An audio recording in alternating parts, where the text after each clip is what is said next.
Good morning बच्चों, कैसे हो आप। उम्मीद करता हूँ आप सब बहुत अच्छे होंगे। हमने नाटक का इतिहास, नाटक का उद्भव और विकास पढ़ना शुरू किया था। आज उसी के बारे में थोड़ी सी और चर्चा करते हैं और पढ़ते हैं नाटक कहते किसे हैं। तो सबसे पहले देखिए, साहित्य की एक विधा है जिसको पढ़ने के साथ साथ जिसमें अभिनय भी किया जाता है, उसे नाटक कहते हैं। अब एक बात बता दूं, भारतीय काव्य शास्त्र जो है उसमें इस नाटक को दृश्य काव्य माना जाता है। काव्य के दो भेद हैं, ये देखिए मैंने लिख रखे हैं यहाँ पे, एक तो दृश्य है और एक श्रव्य है। नाटक जो है वो दृश्य काव्य के अंतर्गत शामिल किया जाता है। अब ये दृश्य और श्रव्य क्या होते हैं कि ऐसा काव्य जिसको देखकर आनंद प्राप्त किया जाता है वो दृश्य काव्य होता है, और जिसको सुनकर आनंद प्राप्त किया जाता है वो श्रव्य काव्य होते हैं। ठीक है। नाटक रंगमंच पर प्रस्तुत किए जाते हैं, इसलिए रंगमंच की एक प्रमुख विधा है। इसे पढ़ा भी जाता है, सुना भी जाता है और देखा भी जाता है, इसलिए इसको दृश्य और श्रव्य दोनों ही कहा जाता है। नाटक में चित्रित पात्र कैसे होने चाहिए, ये देखिए पात्रों के बारे में बताया गया है कि नाटक में जो पात्र हैं, कैरेक्टर हैं, वो कैसे होने चाहिए। तो सबसे पहली बात, वो चरित्रवान होने चाहिए, आदर्शवादी होने चाहिए, अच्छे और बुरे दोनों होने चाहिए।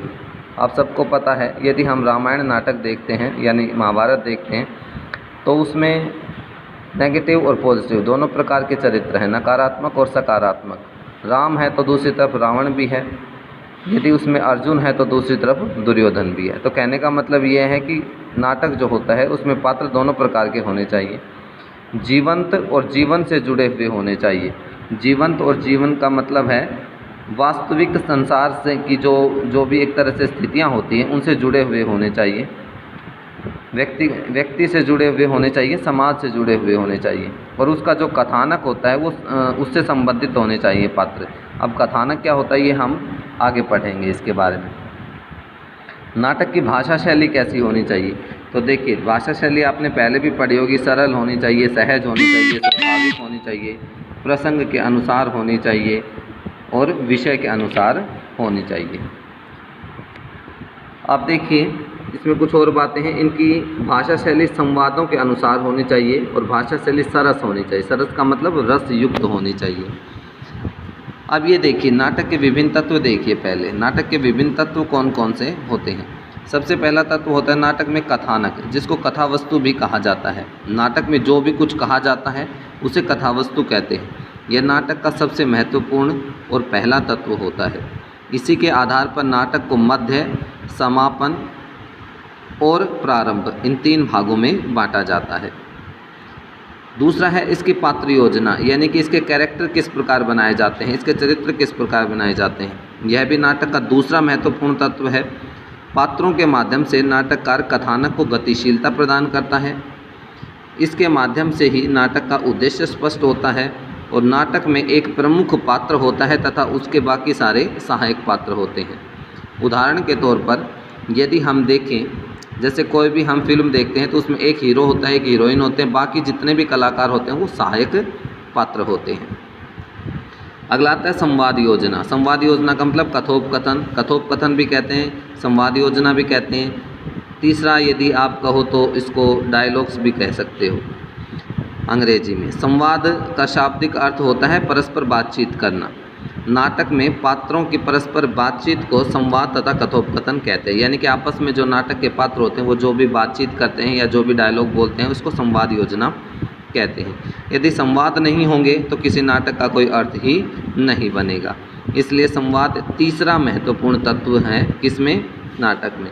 अगला आता है अभिनेता। अभिनेता का मतलब होता है नाटक करने का अभिनय जो होता है उसे कहते हैं अभिनेता। ये नाटक का महत्वपूर्ण तत्व है। इसके द्वारा ही नाटक मंच पर अभिनय किए जाते हैं। मंच क्या होता है, रंगमंच क्या होता है, जिस पर नाटक प्रस्तुत किए जाते हैं उसे रंगमंच बोला जाता है। अभिनेता के कारण ही नाटक अभिनय के योग्य बनते हैं। अगला है उद्देश्य। आप सबको पता है हम प्रत्येक कार्य किसी न किसी उद्देश्य को लेकर करते हैं। यदि हम खाना खाते हैं तो भी हमारा एक उद्देश्य होता है कि हमें अपनी भूख मिटानी है। यदि हम पढ़ रहे हैं तो हमारा उद्देश्य या तो अच्छी नौकरी प्राप्त करनी है या आगे हमें अच्छी क्लास में बढ़िया अंकों के साथ प्रवेश करना है। हमारा कोई ना कोई उद्देश्य अवश्य होता है। इसीलिए नाटक का भी एक उद्देश्य है कि सामान्य जो जनता है या समाज जो है उसके लिए एक अच्छी शिक्षा प्रदान करना या समाज को एक तरह से सही रास्ता दिखाना हमारे नाटक का उद्देश्य हो सकता है। अगला आता है भाषा शैली। अभी हमने पढ़ा था भाषा शैली क्या है। नाटक का एक महत्वपूर्ण तत्व है। यदि भाषा सरल होगी, सहज होगी, स्वाभाविक होगी, उतने ही दर्शक, उतने ही पाठक उसके साथ जुड़ेंगे। अगला आता है कथानक के भाग। कथानक के 3 भाग होते हैं, आरंभ, मध्य और समापन। ये 3 भाग होते हैं। उसके बाद नाटक में स्वीकार और अस्वीकार की अवधारणा से क्या तात्पर्य है। नाटक में स्वीकार और अस्वीकार की अवधारणा से तात्पर्य है कि सबसे पहली बात कि नाटक में अस्वीकार की भावना अधिक महत्व रखती है स्वीकार की भावना की बजाय। यदि नाटक में हमने जो भी कुछ है वो एज इट इज़ स्वीकार कर लिया तो नाटक में कुछ खास दिखाई नहीं देगा। लेकिन यदि हमें नाटक में कुछ बदलाव चाहते हैं हम, या फिर नाटक में हम कुछ एक्स्ट्रा चाहते हैं या कुछ हमारी उम्मीदों से ज़्यादा चाहते हैं, तो हमें उस चीज़ को स्वीकार नहीं करना चाहिए। उदाहरण के तौर पे यदि हम चाहते हैं कि एक नाटक में सारे अच्छे ही अच्छे पात्र हों, तो वो अच्छे पात्र अगर होंगे तो नाटक प्रभावी नहीं बनेगा। उसमें नकारात्मक या नेगेटिव पात्रों का होना भी ज़रूरी है।